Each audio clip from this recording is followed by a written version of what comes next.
মুহতারাম হাজরিন, হযরত উলামায়ে কেরাম, শ্রদ্ধাভাজন মুরব্বিয়ানে কেরাম, প্রাণপ্রিয় যুবক ভাইয়েরা, সর্বস্তরের ঈমান প্রিয় ইসলাম প্রিয় মুসল্লি ভাইয়েরা, দূরদারাজ থেকে বিভিন্ন অঞ্চল থেকে আগত আল্লাহর কোরআনের প্রেমিক ও আশিকিন আমার ঈমানি ভাইয়েরা, পর্দার আড়ালের সম্মানিত মা বোনেরা, আল্লাহর দরবারে লাখ কোটি শুকরিয়া আদায় করি যে আল্লাহ তাআলা আমাদেরকে অত্যন্ত দয়া করে, মায়া করে, মহব্বত করে কোরআনের ভালোবাসায়, কোরআনের তাফসিরে আল্লাহ তাআলা আমাদেরকে প্রচণ্ড গরমের মাঝেও কোরআনের তাফসিরে আল্লাহ আমাদেরকে আসার সুযোগ দান করেছেন। সকলে দিল থেকে বলি আলহামদুলিল্লাহ। মুহতারাম হাজিরিন, আমি আপনাদের সামনে ধারাবাহিক তাফসিরে সূরা বাকারা থেকে একটি আয়াত তেলাওয়াত করেছি, আয়াত নম্বর 247। গত তাফসিরে আলোচনা শুরু হয়েছিল তলুত ও জালুতের যুদ্ধের কাহিনী নিয়ে। তলুত ও জালুতের যে যুদ্ধ হয়েছে, তলুত মুসলিম বাদশাহ আর জালুত জালেম ছিল। তো মুসলমান আর জালেম, মুসলমান আর কাফেরদের মাঝে যুদ্ধ, এটা এমন এক যুদ্ধ ছিল যে যুদ্ধের ঘটনা আল্লাহ কোরআনে কারিমে মোটামুটি বিস্তারিত আলোচনা করেছে।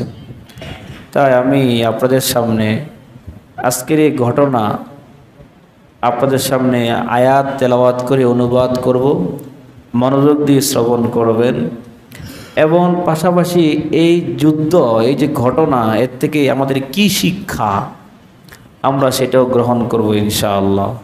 আল্লাহ সবাইকে তৌফিক দান করুন। হযরত মূসা আলাইহিস সালাম ওনার ইন্তেকালের পর আমালিকা গোত্র জালুত তারা যখন ফিলিস্তিনে আক্রমণ করে একটা অংশ দখল করে নিয়েছিল, অনেক মুসলমানকে বন্দী করেছে, পুরুষদেরকে গোলাম বানিয়ে নিয়েছে। এজন্য হযরত মূসা আলাইহিস সালামের পরবর্তী নবী ছিল হযরত শামবিল আলাইহিস সালাম। ওই সময় বনী ইসরাইল ওনাকে বলল, হে আল্লাহ নবী শামবিল, জালুত যে আমাদেরকে আক্রমণ করে আমাদের জুলুম করেছে, আমরা মাজলুম, আমরা এই জুলুম থেকে পরিত্রাণ চাই, মুক্তি চাই। অতএব আমরা জিহাদ করতে চাই জালুতের বিরুদ্ধে।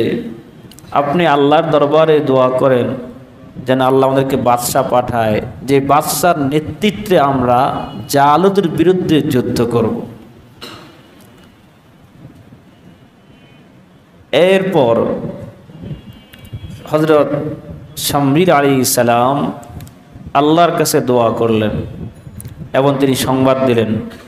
আল্লাহ বলেন, ওয়াকালা লাকুম নাবিয়্যুকুম ইন্নাল্লাহা ক্বাদ বা'আসা লাকুম তালুতা মালিকা। হযরত শামবিল আলাইহিস সালামকে বলল যে আল্লাহ তোমাদের জন্য তলুতকে পাঠিয়েছেন বাদশা বানিয়ে। সুবহানাল্লাহ। কাকে পাঠিয়েছেন? তলুত। তার মানে যুদ্ধ করার জন্য একজন বাদশা লাগে, যার নেতৃত্বে যুদ্ধ করা হবে। নেতা ছাড়া যুদ্ধ করা যায় না, বিক্ষিপ্তভাবে কোনো সংগ্রাম করা যায় না। সংগ্রাম করার জন্য, যুদ্ধ করার জন্য একজন কি লাগে? লিডার লাগে। তো আল্লাহ তাআলা তলুতকে পাঠিয়েছেন বাদশা বানিয়ে, যে বাদশার নেতৃত্বে জিহাদ করা হবে জালুতের বিরুদ্ধে। তলুতকে যখন আল্লাহ তাআলা যখন পাঠিয়েছেন বাদশা বানিয়ে, বনী ইসরাইল বলল কি? ক্বালু আন্না ইয়াকুনু লাহুল মুলকু আলাইনা ওয়া নাহনু আহাক্কু বিল মুলকি মিনহু। তারা বলল, তলুত আবার বাদশা হলো কিভাবে? এত গরিব মানুষ। ওয়া নাহনু আহাক্কু বিল মুলকি মিনহু, আর আমরা বনী ইসরাইলরা তো বাদশাহর বেশি উপযুক্ত, আমাদের ধন সম্পদ আছে, আর তালুতের তো এত সম্পদ নাই। ওয়ালাম ইউতা সাআতাম মিনাল মাল, তাকে এত বেশি সম্পদ দেওয়া হয় নাই। তারা বুঝাতে চায় যে বাদশাহ হওয়ার জন্য তো বেশি সম্পদশালী হতে হবে। আল্লাহ বুঝিয়ে দিলেন যে না, নেতা হওয়ার জন্য, বাদশাহ হওয়ার জন্য সম্পদ হওয়া জরুরি না। জরুরি হলো, 1 নম্বর জরুরি হলো জ্ঞান, 2 নম্বর সাহসিকতা, শারীরিক গঠন এবং সাহসিকতা। সুবহানাল্লাহ। এই 2টা গুণ আল্লাহ তলুতকে দান করেছেন। যেভাবে ওনার মধ্যে জ্ঞান ছিল, ইলম ছিল, এমনইভাবে ওনার মধ্যে ছিল শারীরিক গঠন ছিল সুন্দর, সাহস ছিল। সাহস ছাড়া যুদ্ধে বিজয় লাভ করা যায় না। তো একজন বাদশাহ হওয়ার জন্য, নেতা হওয়ার জন্য সহিহ বুখারী শরীফে বর্ণিত আছে, সেখানে বর্ণিত আছে তাফাক্কাহু ক্বাবলা আন তুসাওয়াদু, যদি তোমরা নেতা হতে চাও আগে জ্ঞান অর্জন করো। জ্ঞান ছাড়া নেতা হওয়া যায় না। বর্তমান তো কিছু মূর্খরাও নেতা হয়ে যায়, 5 পাস করেও এমপি হয়ে যায়, আছে না ভাই? অথচ হাদিস কি বলে? নেতা হওয়ার জন্য কি লাগবে বলেন? জ্ঞান লাগবে, ইলম লাগবে, জ্ঞান লাগবে। জ্ঞান ছাড়া নেতা হওয়া যায় না। কোরআন বলছে قال إن الله اصطفاه عليكم وزاده بسطة في العلم والجسم। নবী বলেন, দেখো আল্লাহ তলুতকে পাঠিয়েছেন বাদশাহ বানিয়ে, এবং আল্লাহ তাকে তোমাদের উপরে চয়ন করেছে, সিলেক্ট করেছে। ওয়াজাদাহু বাসতাতান ফিল ইলমি ওয়াল জিসমি, আল্লাহ তাকে জ্ঞান দান করেছেন, জ্ঞানে সমৃদ্ধি দান করেছেন, এবং শারীরিক গঠন, সাহসিকতা দান করেছেন। সুঠাম দেহের অধিকারী ছিলেন। এখান থেকে বুঝে আসলো, আমরা বুঝতে পারলাম নেতা হওয়ার জন্য কি লাগবে ভাই? জ্ঞান লাগবে, এবং সাহসিক দেহ লাগবে, সুঠাম দেহের অধিকারী হতে হবে, যাতে করে শত্রুরা ভয় পেয়ে যায়। এরপর আল্লাহ বলেন আল্লাহু ইউতি মুলকাহু মাইয়াশা ওয়াল্লাহু ওয়াসিউন আলিম। আল্লাহ রাজত্ব যাকে ইচ্ছা তাকেই দান করেন, এই বিষয়ে কারো নাক গলানোর অধিকার না। এই ঘোষণা কার? আল্লাহ। আল্লাহ তাআলা অজয় করা গ্রাম থেকেও একজন ব্যক্তিকে নেতা বানাতে পারেন, বাদশাহ বানাতে পারেন, প্রধানমন্ত্রী বানাতে পারেন। এই অধিকার কার? আল্লাহ। যাকে খুশি তাকে আল্লাহ বাদশাহ বানাতে পারেন, ক্ষমতা দিতে পারেন। এটা একমাত্র আল্লাহর ইখতিয়ার, এখানে কারো কোনো দখল নাই। আল্লাহ বলেন আল্লাহু ওয়াসিউন আলিম, আল্লাহ প্রাচুর্যময়, আল্লাহ জ্ঞানী, তিনি জানেন কোন জায়গায় কাকে ক্ষমতা দেওয়া লাগে। ক্ষমতা আল্লাহ মাঝে মধ্যে দেন পরীক্ষা করার জন্য। সে ক্ষমতা পায় কি করে? যখন ক্ষমতা অপব্যবহার করে তাকে আল্লাহ লাঞ্ছিত করেন, জিল্লতি করেন, অপমান করেন। ইতিহাস তার সাক্ষী। আল্লাহ আমাদের বুঝার তৌফিক দান করুক। যাই হোক, আল্লাহ পাঠিয়েছেন কাকে? তলুতকে পাঠিয়েছেন বাদশাহ বানিয়ে। এরপর বনি ইসরাইল বলল, আচ্ছা তলুত যে আল্লাহ পাঠিয়েছে বাদশাহ বানিয়ে, প্রমাণ কি তিনি যে আল্লাহ পক্ষ থেকে বাদশাহ? এটা বোঝার কোনো উপায় আছে কিনা? হ্যাঁ, বোঝার উপায় আছে। কি উপায়? আপনারা গত তাফসিরে পড়ে শুনেছিলেন যে বনি ইসরাইল থেকে জালুত যখন অ্যাটাক করেছে, আক্রমণ করে একটা সিন্দুক ছিল। সিন্দুক, যেই সিন্দুকটা যুগ যুগ ধরে নবীদের থেকে এটা তারা পেয়ে আসছে, বরকতময় সিন্দুককে ওই জালুতরা ওই সিন্দুকটা নিয়ে গিয়েছিল। তো নবী শামবিল বলছেন, হে বনি ইসরাইল, তালুত যে আল্লাহর পক্ষ থেকে নির্বাচিত বাদশাহ, এটার বোঝার উপায় হলো এই তালুতের কাছে ওই ছিনিয়ে নেওয়া সিন্দুকটা তোমরা পেয়ে যাইবা। সুবহানাল্লাহ। অপরদিকে জালুত যখন এই সিন্দুক যখন নিয়ে যায়, কোন সিন্দুক? যেই সিন্দুক পেয়েছে হযরত মূসা আলাইহিস সালাম থেকে, যেই সিন্দুকের মধ্যে ছিল, যে তাফসীর কিতাবে বর্ণিত আছে, যেই সিন্দুকটা আল্লাহ জান্নাত থেকে পাঠিয়েছেন। সুবহানাল্লাহ। ওই সিন্ধুকে কি ছিল? ওই সিন্ধুকে বলা হয় সমস্ত নবীদের ছবি ছিল, সুবহানাল্লাহ। এমন কিছু জান্নাতি খাবারও ছিল, এবং আরো কিছু বরকতি জিনিস ছিল ওই সিন্ধুকের ভিতরে। বনি ইসরায়েল এই সিন্ধুককে যুদ্ধের ময়দানে আগে রাখতো। ওই বরকতময় সিন্ধুকের থাকার কারণে বনি ইসরায়েল যুদ্ধে জয়লাভ করত, সুবহানাল্লাহ। আমার ভাইরা, গত তাফসিরে বলেছিলাম ঘটনা যে এই অংশ থেকে আমরা একটা শিক্ষা গ্রহণ করব। বরকত একটা জিনিস প্রমাণিত আছে, আল্লাহওয়ালাদের যে স্মৃতি, এটা আমাদের বরকত আছে। হযরত রাসূলুল্লাহ সাল্লাল্লাহু আলাইহি ওয়াসাল্লাম ওনার মেয়ে জাইনাব যখন ইন্তেকাল করে, আমি গত তাফসিরে বলেছিলাম রাসূলুল্লাহ নিজের লুঙ্গি মোবারক নিজের মেয়ের কাফনের মধ্যে দিয়ে দিয়েছেন যাতে বরকত হয়, সুবহানাল্লাহ। হযরত খালিদ বিন ওলীদ রাদিয়াল্লাহু তাআলা আনহু, তিনি প্রায় যুদ্ধে, কখনো কোনো যুদ্ধে তিনি পরাজিত হন নাই, বিজয় লাভ করেছেন।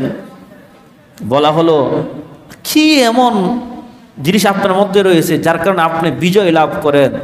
তিনি বলেন, আমি আমার টুপির নিচে আমার রসুলের দাড়ি মোবারক রেখে দিয়েছি, এই দাড়ি মোবারক নিয়ে আমি যুদ্ধে নামি, যার কারণে আল্লাহ আমাকে বিজয় দান করে, সুবহানাল্লাহ। শুধু অস্ত্র দিয়ে যুদ্ধ করা যায় না। মুসলমান কখনোই সংখ্যার আধিক্যতা দিয়ে বিজয় লাভ করে নাই, বিজয় লাভ করেছে চোখের পানি দিয়ে, আল্লাহর সাহায্যের মাধ্যমে। ঠিক না ভাই? যে এই যে একটু পরে আসতেছে, অল্প সংখ্যা আর বেশি সংখ্যা দিয়ে এটা বিজয় হওয়ার মাপকাঠি না। মাপকাঠি হলো আল্লাহর সাহায্য আর ইমানি বল। তার প্রমাণ দেখেন না, ভারত পাকিস্তান যুদ্ধ দেখেন না, এই যে ভারত পাকিস্তান যুদ্ধ চলমান ছিল, ভারত বিশাল বড় রাষ্ট্র, সেই তুলনায় পাকিস্তান ছোট রাষ্ট্র ভারতের তুলনায়। ভারতের লক্ষ লক্ষ, ভারতের পাকিস্তানের দ্বিগুণ সৈন্যবাহিনী রয়েছে, অস্ত্র অনেক রয়েছে, কিন্তু দেখেন ভারত চতুর্দিক থেকে আক্রমণ করার পরও যে আক্রমণ করেছে, আর পাকিস্তান মাত্র সকালবেলায় ফজরের পর থেকে অ্যাটাক শুরু করেছে, ইমানে বলে বলিয়ান হয়ে। ওটা আমি দেশের কথা বলছি না, মুসলমান হওয়ার কারণে ইমানই বলে বলিয়ান হয়ে কি বুকে সাহস নিয়ে ভারতের ভিতরে ঢুকে আক্রমণ করে আসছে, ভারত কোনো ক্ষতি করতে পারে নাই, সুবহানাল্লাহ। এ দাজ্জাল মুদি জালেম, যার হাত রঞ্জিত হয়েছে মুসলমানদের রক্তে, সে চেয়েছিল যে এই এশিয়া মহাদেশে দাদাগিরি করার জন্য সে জাতিকে বুঝাতে চায় এশিয়ার সে মহারাজা। আলহামদুলিল্লাহ, এই যুদ্ধের মাধ্যমে ইন্ডিয়া হারে হারে টের পেয়েছে, মোদি হারে হারে টের পেয়েছে যে না, মুসলমানদেরকে ছোট করে দেখার কোনো সুযোগ নেই। তারা আসলে অস্ত্র দিয়ে লড়াই করে না, তাদের বুকে যে ইমানি শক্তি আছে, সেই এমন এক শক্তি যেটার বিরুদ্ধে কোনো অস্ত্র চলে না, সুবহানাল্লাহ। এই জন্য আমার ভাইরা, আমরা যারা মুসলমান, ভারত যে পাকিস্তানকে অ্যাটাক করে সেখানে পারে নাই, পরাস্ত হয়েছে, এখন সে বাংলাদেশের দিকেও সে কুনজর দিতে পারে। ঠিক না ভাই? আমাদেরকেও সজাগ থাকতে হবে, আমাদেরকে সতর্ক থাকতে হবে। এই কথা মনে করবেন না আমরা ছোট্ট রাষ্ট্র, আমরা সংখ্যায় ছোট, অস্ত্র নাই, কিছু নাই, আমাদের দিক কি হবে না। আজকে ঘটনা পড়বেন, ইনশাআল্লাহ বুঝতে পারবেন আসলে সংখ্যায় ছোট হলেও বিজয় লাভ করা যায়। আজকে ঘটনা শুনে বুঝবেন। আল্লাহ আমাদের বুঝার তৌফিক দান করুন। বলতেছিলাম যে ভাই, তালুত যে আল্লাহর পক্ষ থেকে নির্বাচিত বাদশাহ, বুঝার উপায় কি? তো বলল যে ওই যে সিন্ধুকটা যদি উনি দেখাইতে পারে তো বুঝতে হবে উনি আল্লাহর পক্ষ থেকে নির্বাচিত বাদশাহ। ওই দিক দিয়ে জালুক যখন সিন্ধুক নিয়ে গেল, সে সিন্ধুক নেওয়ার পর বেকায়দায় পড়ে গেছে। সিন্ধুক যেখানে রাখে ওখানে সমস্যা শুরু হয়, ওই জায়গায় আজাব গজব শুরু হয়ে যায়, বিপদ শুরু হয়ে যায়। যেই ঘরে রাখে ওই ঘরে বিপদ, যেই বাড়িতে রাখে ওই বাড়িতে বিপদ। সে একটা মহা মুসিবতে পড়ছে। এই জন্য জালুত কি করেছে, ওই সিন্দুককে তার এলাকার বাইরে জঙ্গলে নিয়ে ফেলে দিয়ে আসছে। ফেরেশতা ওই সিন্দুকটাকে বহন করে তালুতের ঘরে এনে রেখে দিয়েছে। সুবহানাল্লাহ। তালুত দেখাইলো এই যে সিন্দুক আমার কাছে আছে। তখন বনি ইসরাইল আশ্বস্ত হলো যে না, তালুত আল্লাহর পক্ষ থেকে প্রেরিত, তিনি বাদশাহ, নির্বাচিত বাদশাহ। সুবহানাল্লাহ। আল্লাহ বলেন ওয়াকালা লাহুম নাবিয়্যুহুম ইন আয়াতা মুলকিহি আইয়াতিয়াকুমুত তাবুতু ফিহি সাকিনাতুম মির রাব্বিকুম ওয়া বাকিয়াতুম মিম্মা তারাকা আলু মূসা ওয়া আলু হারুন। নবী শামিল তাদেরকে বললেন তিনি যে বাদশাহ নিদর্শন হলো এই, তার কাছে ওই সিন্দুক থাকবে, যেই সিন্দুকের ভিতরে আছে তোমাদের রবের পক্ষ থেকে প্রশান্তির উপকরণ। সুবহানাল্লাহ। প্রশান্তির উপকরণ। সুবহানাল্লাহ। সাকিনা বলা হয় এমন জিনিস যার দ্বারা অন্তর প্রশান্ত হয়ে যায়। সুবহানাল্লাহ। আপনি জিকির করবেন তো আল্লাহ তাআলা আপনার অন্তরকে প্রশান্ত করে দিবেন। সুবহানাল্লাহ। আপনি আল্লাহর দরবারে যাবেন, আল্লাহ আপনার অন্তরটাকে প্রশান্ত করে দিবে। সুবহানাল্লাহ। এই জন্য আমি আপনাদেরকে বলবো ভাই, যখন কোনো আলেম থেকে কোনো হাদিয়া পান, কোনো বুজুর্গে কোনো স্মৃতি পান, খুব মহব্বত নিয়ে রাখবেন ভাই, বরকত হবে ইনশাআল্লাহ, বরকত হবে ইনশাআল্লাহ। আমার উস্তাদ আপনারা অনেকে চিনেন, বাংলার জনগণ চিনে, কোটি জনগণ চিনে, মুজাহিদে মিল্লাত আল্লাহ মুফতি আমিনী রহমতুল্লাহ আলাইহি। হুজুরে একটা ঘড়ি ছিল, যে ঘড়ি দিয়ে হুজুর বুখারী শরীফ পড়াইতেন। আলহামদুলিল্লাহ হুজুরে ইন্তেকালের পরে ওই ঘড়িটা আমি হাদিয়া পেয়েছি। আমি খুব যত্ন সহকারে ঘড়িটা রেখে দিয়েছি। কেউ যদি আমাকে 1 কোটি টাকা দেয় তাও আমি ঘড়িটা দিব না। আমি যখন হাদিসের ক্লাসে যাই, যখন পড়াতে যাই, আমি ওই ঘড়িটা সাথে করে নিয়ে যাই। ঘড়িটা এখন বেশি চলে না, কিন্তু স্মৃতি, বুজুর্গের স্মৃতি, কত বড় আল্লাহওয়ালা ছিলেন, হাজার লক্ষ আলেমের উস্তাদ আল্লামা মুফতি আমিনী রহমতুল্লাহ আলাইহি, যিনি হযরত হাফিজ হুজুরের জামাতা, ওনার থেকে আমি এটা ঘড়ি হাদিয়া পেয়েছি। ঘড়িটা আমি যত্ন সহকারে রেখে দিয়েছি। ইনশাআল্লাহ আমি আমার মৃত্যু পর্যন্ত ওই স্মৃতি ধরে রাখবো ইনশাআল্লাহ। বুজুর্গ থেকে পাওয়া জিনিস আপনারাও ভাই কোনো আলেম থেকে, কোনো বুজুর্গ থেকে কিছু পাইলে ওটাকে খুব মূল্যবান গনিমত মনে করবেন ভাই। বাটপার চিটারদেরও হাদিয়া আর আলেমদেরও হাদিয়া পার্থক্য আছে। কোনো বড় লোকের হাদিয়া, কোনো এমপি মন্ত্রীর হাদিয়া, আরেকজন আলেমের হাদিয়া, আলেমের হাদিয়া যদি 1 টাকা হয়, আর যদি কোনো মন্ত্রী যদি হাদিয়া 1 কোটি টাকা হয়, ওই 1 টাকার হাদিয়া আপনার কাছে বহু বড় মূল্যবান হবে। হ্যাঁ, এই জন্য আমরা বুজুর্গানে কেরামের হাদিয়াকে মূল্যায়ন করবো তো ইনশাআল্লাহ। কাবা ঘরের গিলাপ যদি আমরা পাই, রেখে দিব তো ইনশাআল্লাহ। বরকত আছে, এগুলো বরকত আছে। তো বরকত প্রমাণিত এই আয়াত থেকে বোঝা গেল বরকত নামে একটা জিনিস আছে। এই জন্য আমার ভাইয়েরা, যদি কোনো আলেম, কোনো বুজুর্গ যদি পানি খায়, যদি পানিটা রয়ে যায়, কিছু পানি আপনি নিয়ে খাবেন ভাই, বরকত হবে ইনশাআল্লাহ। আমরা ছাত্র জমানায় এখনও আলহামদুলিল্লাহ কোনো বুজুর্গ, কোনো আল্লাহওয়ালা আলেমকে পাইলে ওনার মুখের রেখে যাওয়া পানিটা আমরা খেয়ে ফেলি। আমি আমার কথাই বলছি, আমাদের ওস্তাদ আল্লামা মুফতি আমিনী রহমতুল্লাহ আলাইহি, মুজাহিদে মিল্লাত, হাজারো আলেমদের ওস্তাদ, হাজারো মুহাদ্দিসদের ওস্তাদ। জানেন কত বড় আলেম ছিলেন তিনি, আল্লাহু আকবার। উনি যখন ইন্তেকাল করে, একজন আলেম স্বপ্নে দেখে যে মুফতি আমিনী সাহেব আপনার কি অবস্থা। তো আমিনী সাহেব হুজুর বলেন আল্লাহ তো আমাকে মাফ করে দিয়েছে। সুবহানাল্লাহ। 2টা গুণের কারণে আল্লাহ আমাকে মাফ করে দিয়েছে। 1, বুখারী শরীফ পড়ানোর কারণে আল্লাহ আমাকে মাফ করে দিয়েছে। সুবহানাল্লাহ। আর একটা হলো জিহাদি জজবা, জিহাদের প্রতি আমার জজবা ছিল, এই জজবার কারণে আল্লাহ আমাকে মাফ করে দিয়েছে। সুবহানাল্লাহ। এত বড় বুজুর্গ ছিলেন হুজুর। আমাদেরকে যখন বুখারী পড়াইতেন, তো হুজুরকে আমি মাঝে মধ্যে আমরা যাই, হুজুরকে রোম থেকে নিয়ে আসতাম। হুজুর যখন পান খাইতেন, পান খাওয়ার পর পানটা যখন পান খাওয়ার পর সিটকে যখন ফেলে দিতেন, হাতে দিতেন, আমরা এগুলো বিশেষ করে আমি আলহামদুলিল্লাহ আমি খেয়ে ফেলছি। অনেক পানি খেয়ে ফেলতাম, রেখে যাওয়া যে খাবারটা আমরা খাইতাম বরকত মনে করে। শুধু মুফতি আমিনী সাহেব হুজুর না, বহুত অনেক বুজুর্গদের ঝোঁটাগুলো আমরা বরকত মনে করে খাই। অনেক বরকত আছে।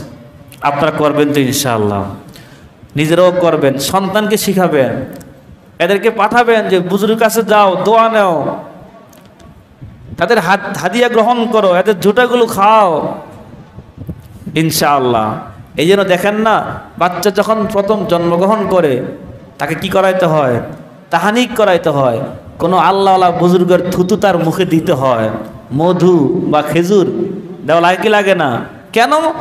যখন কোনো বুজুর্গ আল্লাহওয়ালার থুতু যখন তার ভিতরে যাবে, ইনশাআল্লাহ ওই সন্তান কখনো নাস্তিক হবে না। সুবহানাল্লাহ। তার ভিতরে তাওহীদের বীজ বপন হবে, নাস্তিক হবে না। এই জন্য আমার ভাইরা, যাদের সন্তান হাফেজ হইতেছে, আলেম হইতেছে, নিশ্চিত ওই বাবা মা কোনো আলেমের খেদমত করেছে, নিশ্চিত ওই সন্তানের গায়ে কোনো আলেমের থুতু লেগেছে, নজর লেগেছে, সুনজর লেগেছে। সুবহানাল্লাহ। আলেমদের দোয়া ছাড়া ভাই দ্বীনি ইলম পাওয়া যায় না। আল্লাহ তাআলা আমাদের বুঝার তৌফিক দান করুন। তাহলে আমরা আজকে শিক্ষা নিয়ে যাব, আল্লাহওয়ালা বুজুর্গদের যে ঝুটা বরকত আমরা গ্রহণ করব ইনশাআল্লাহ। বলেন ইনশাআল্লাহ। আল্লাহ বলেন তাহমিলহুল মালাইকা, ওই বাক্সটা, সিন্দুকটা জালুত থেকে ফেরেশতারা তালুতের ঘরে বহন করে নিয়ে আসছে। সুবহানাল্লাহ। আল্লাহ বলেন ইন্না ফি যালিকা লাআয়াতাল লাকুম ইন কুনতুম মুমিনিন, এর মাঝে তোমার জন্য নিদর্শন রয়েছে যদি তোমরা ঈমান রাখো। এই যে ঘটনা আল্লাহ বয়ান করতেছেন, এগুলো আমাদের জন্য নিদর্শন রয়েছে, শিক্ষা রয়েছে যদি আমরা ঈমান রাখি। আল্লাহ আমাদেরকে শিক্ষা গ্রহণ করার তৌফিক দান করুন। হয়ে গেল, তালুত যখন আসলো, বাদশাহ হলো, এখন রওনা দেবে জিহাদ করার জন্য। বলেন তো কার বিরুদ্ধে? বলেন কার বিরুদ্ধে? জালুতের। জালুত সে অনেক শক্তিশালী এক সম্প্রদায়, সৈন্য অনেক বেশি, বিপরীত তালুতের সৈন্য সংখ্যা কম ছিল। তো উনি যখন রওনা দেন, ফালাম্মা ফাসালা তালুত বিল জুনুদ, তালুত যখন সৈন্য নিয়ে যখন রওনা দেন, ক্বালা ইন্নাল্লাহা মুবতালিকুম বিনাহার, তালুত বলেন এ বনী ইসরাইল, আল্লাহ তোমাদেরকে পরীক্ষা করবে। তোমরা যে রওনা দিচ্ছ, সত্যিকারের জন্য কি জিহাদ করবা নাকি আসলে নামকেস্ত জিহাদ করবা? তোমাদেরকে আল্লাহ পরীক্ষা করবে। আমার ভাইরা, দ্বীনের কাজ করলে এতে আল্লাহর পরীক্ষা আসবেই আসবে। আপনি বলবেন যে হুজুর আমি এত নামাজ পড়ি, এত মসজিদে খেদমত করি, মাদ্রাসায় খেদমত করি, আমার এত বিপদ কেন? ভাই, রসুল থেকে বড় কোনো আল্লাহওয়ালা কেউ হতে পারে? আছে না কেউ? অত রসুলের উপরে এত মুসিবত আসছে যেটা অন্য কারো উপরে আসে নাই। সুবহানাল্লাহ। তো দ্বীনের কাজ করলে আল্লাহ পক্ষে পরীক্ষা আসবেই আসবে। তাহলে কি পরীক্ষা? তালুত বললেন যে আমাদেরকে জর্ডান নদী, ফিলিস্তিন জর্ডান মাঝখানে একটা নদী আছে যাকে জর্ডান নদী বলা হয়, এই নদী আমাদের পার হইতে হবে। প্রচণ্ড রৌদ্র, তৃষ্ণা লাগবে, খবরদার এই নদীর পানি পান করা যাবে না, এটাই পরীক্ষা। যদি কেউ পানি পান করে সে জিহাদ করতে পারবে না, আর যদি কেউ পানি পান না করে সে জিহাদে অংশগ্রহণ করতে পারবে। বহু সৈন্য রওনা দিয়েছে, কিন্তু এই পরীক্ষায় অনেকে ফেল করে ফেললো। আস্তে আস্তে কমতে কমতে কমতে কমতে মাত্র 313 জন রয়ে গেল, বাকি সব ভাগছে। বলা হয় প্রায় 70 থেকে 80,000 সৈন্য ছিল, পরীক্ষায় ফেল করতে করতে মাত্র 313 জন রয়ে গেল। অপরদিকে জালুতের লক্ষ লক্ষ সৈন্য, 1-2 জন না, লক্ষ লক্ষ সৈন্য। আর একদিকে কয়জন? মাত্র 313 জন। এখন তারা ভয় পেয়ে গেছে, আমরা 313 জন, তারা এত সৈন্য, আমরা কি পারবো? আল্লাহ দেখেন, তিনি বলেন ইন্নাল্লাহা মুবতালিকুম বিনাহার, বলেন যে নিশ্চয় আল্লাহ তোমাদেরকে নদীর মাধ্যমে পরীক্ষা করবেন। ফামান শারিবা মিনহু ফালাইসা মিন্নি, যে নদীর পানি পান করবে সে আমার অন্তর্ভুক্ত না, মানে সে অংশগ্রহণ করতে পারবে না। ওমান লাম ইয়াতআমহু ফাইন্নাহু মিন্নি, আর যে পানি পান না করবে, সবর করবে, সেই আমার অন্তর্ভুক্ত। তবে হ্যাঁ, ইল্লা মান ইখতারাফা গুরফাতাম বিয়াদিহি, যদি কেউ এক অঞ্জলি পানি খেয়ে ফেলে ওইটা মাফ। যদি অল্প পানি খেয়ে ফেলে এটা মাফ হবে, যদি অনেক পানি খেয়ে ফেলে তাহলে সে আমার দলের অন্তর্ভুক্ত নয়। ফাশারিবু মিনহু ইল্লা কলিলাম মিনহুম, আল্লাহ বলেন সবাই পানি পান করলো অল্প কয়েকজন ছাড়া। বলেন তো কয়জন ছাড়া? 313 জন। ফালাম্মা জাওয়াযাহু হুয়া ওয়াল্লাযীনা আমানু মাআহু, আল্লাহু আকবার। যখন জর্ডান নদী যখন অতিক্রম করলেন তখন দেখলো যে জালুতের বাহিনী দেখা যাচ্ছে, কত বড় সৈন্যবাহিনী। তখন তারা বলল, ক্বালু লা তাকাতা লানা আল-ইয়াওমা বিজালুতা ওয়া জুনুদিহি, তারা বলল যে জালুতের সঙ্গে যুদ্ধ করার মতো আমাদের সামর্থ্য নাই, আমরা সংখ্যায় কম, তারা এত বেশি।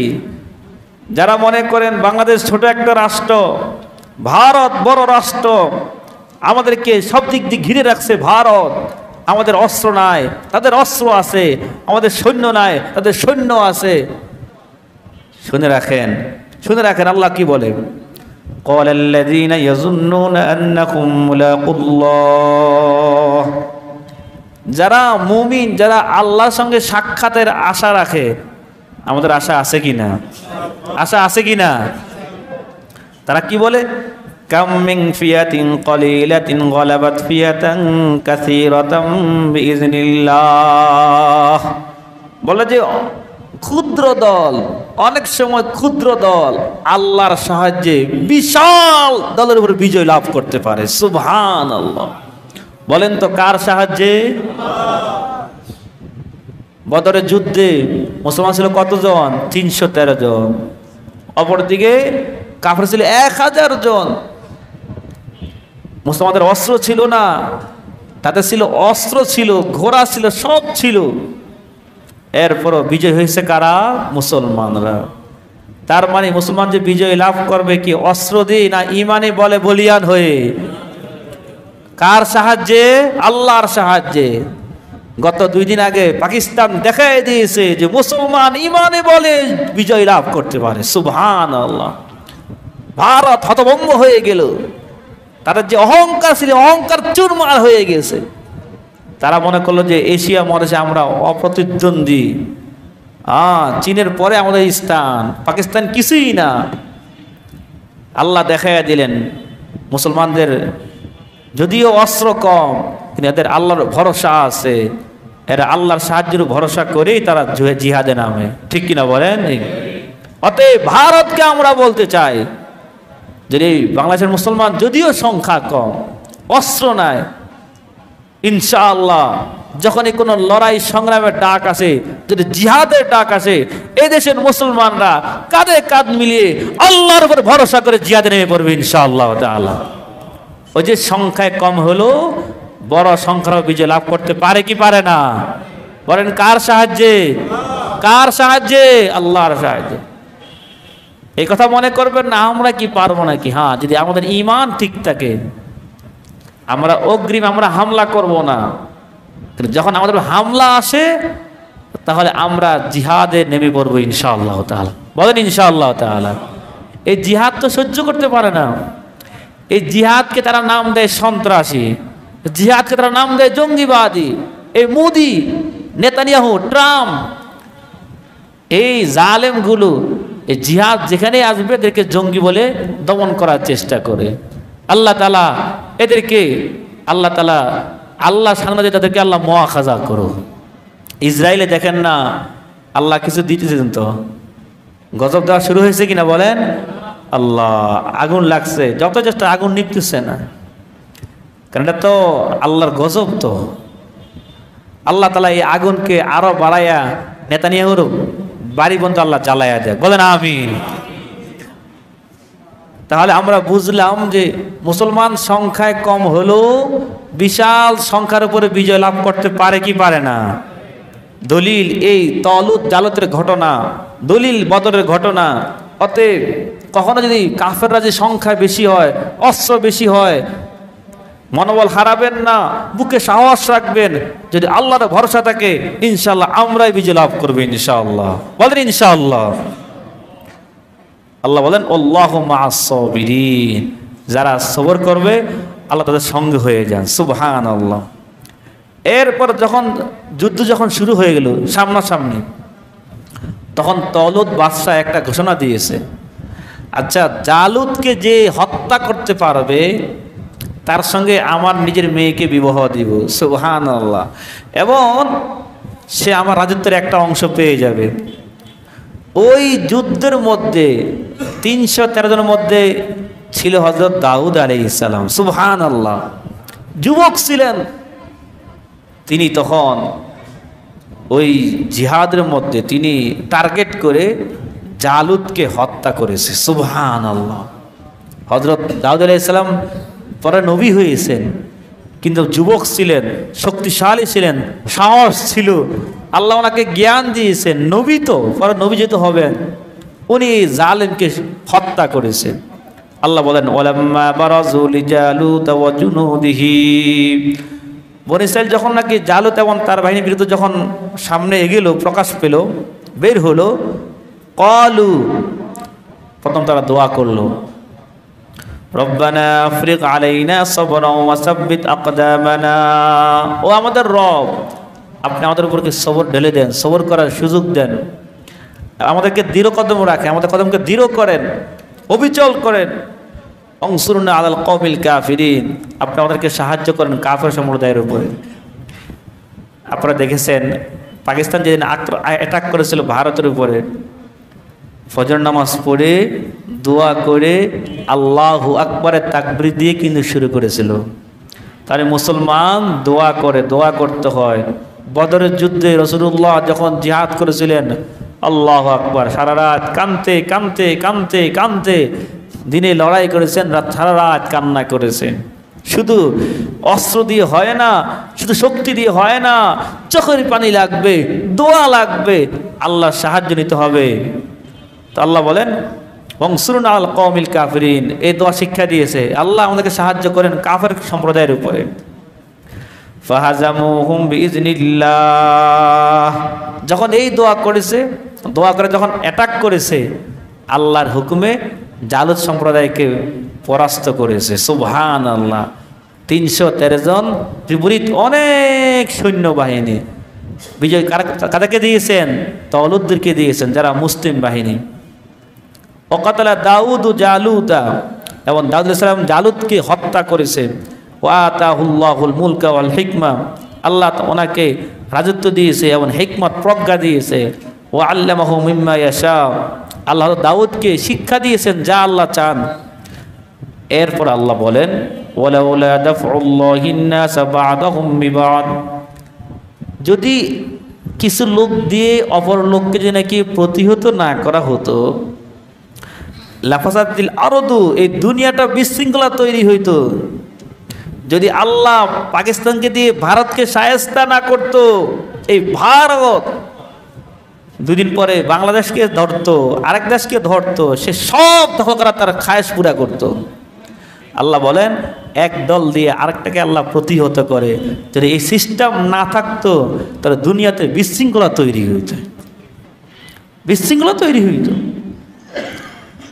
আল্লাহ বলেন ওয়ালাকিন্নাল্লাহা যু ফাদলিন আলাল আলামিন, নিশ্চয়ই আল্লাহ দয়ালু জগৎবাসীর উপরে। তিলকা আয়াতুল্লাহি নাতলুহা আলাইকা বিল হক, আল্লাহ বলেন এ নবী, এগুলো সব আল্লাহ নিদর্শন, আমি আল্লাহ আপনাকে শোনাচ্ছি, তেলাওয়াত করে শোনাচ্ছি, বিল হাক্কি, সত্যভাবে। ওয়া ইন্নাকা লামিনাল মুরসালিন, নিশ্চয়ই আপনি রাসূলদের একজন। সুবহানাল্লাহ। এই যে ঘটনা বর্ণিত হলো, আমরা এখান থেকে কী কী শিক্ষা নিয়ে যাব? এক নম্বর শিক্ষা নিয়ে যাব ওই যে বরকতের বিষয়টা, মনে আছে নাকি? 2 নম্বর শিক্ষা নিয়ে যাব যে নেতা হওয়ার জন্য কি গুণ লাগবে? জ্ঞান লাগবে এবং সুঠামদের অধিকারী হইতে হয়, সাহস লাগবে। 3 নম্বর আরেকটা শিক্ষা নেওয়া লাগবে, ভরসা থাকতে হবে কার উপরে? আল্লাহর উপরে। 4 নম্বর আরেকটা শিক্ষা নেওয়া লাগবে এই ঘটনা থেকে, যে সংখ্যায় বেশি হওয়াটা বিজয়ী হওয়ার মানদণ্ড না, এটা মানদণ্ড আল্লাহর সাহায্যের উপরে। আর আল্লাহর সাহায্য আসে আল্লাহর কাছে দোয়া করার মাধ্যমে, ঈমানের কারণে। আল্লাহ তাআলা আমাদেরকে এই ঘটনা থেকে শিক্ষা গ্রহণ করে নিজের জীবনকে সুন্দর করার তৌফিক দান করুন। আল্লাহ আমাদেরকেও যখন জিহাদের ডাক আসবে, আল্লাহ আমাদেরকেও আল্লাহকে খুশি করার জন্য জিহাদ ও সংগ্রাম করার তৌফিক দান করুন। আমার ভাইয়েরা, ওলামায়ে কেরাম আপনাদেরকে জিহাদের সবক দিচ্ছেন, ভালো করে বুঝবেন। জিহাদ আর সন্ত্রাসী এক জিনিস না। জিহাদ সন্ত্রাসকে নির্মূল করার নাম। পশ্চিমারা, এই ভারতের বিজেপি, অন্য যারা আছে, যারা ইসলাম বিদ্বেষী, তারা আমাকে আপনাকে বুঝাবে জিহাদ মানি জঙ্গি, জিহাদ মানি সন্ত্রাসী। না, আল্লাহর যে জিহাদ, এই জিহাদ দ্বারা অন্যায়কে দূর করা হয়, এই জিহাদ দিয়ে সন্ত্রাসীকে নির্মূল করা হয়, এই জিহাদ দিয়ে সমস্ত অন্যায় নির্মূল করা হয়। সুবহানাল্লাহ। আজ উলামায়ে কেরাম আমাদেরকে বোঝানোর কারণে আমরা বুঝতে পারতেছি, অথচ এই আলেমদেরকে আমাদের থেকে বিচ্ছিন্ন করে দেওয়ার জন্য, দূরে রাখার জন্য সব যুগেই চেষ্টা হয়েছে, বর্তমানেও চেষ্টা হইতেছে। এই যে বর্তমান উপদেষ্টা পরিষদ, তারা তো আওয়ামী লীগও না, বিএনপিও না।